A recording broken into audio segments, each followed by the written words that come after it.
Alright guys, 2014 Ford Fusion 2.5 hybrid transmission fluid. We are going to do the transmission replacement, but anyway, I'm going to give you the quick guide for the transmission fluid replacement.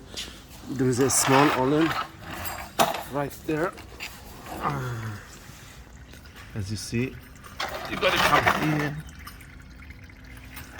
right there.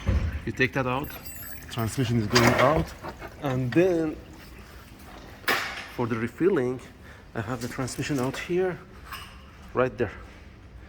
Take that bolt out, and you gotta have a pump to pump it in. If you go on the vehicle, if you look at the vent, which is right there, let me see if I can show it to you.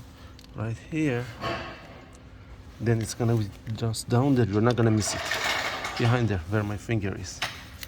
And then it takes 6 quart of the transmission fluid for 2014 Ford Fusion Hybrid 4-cylinder.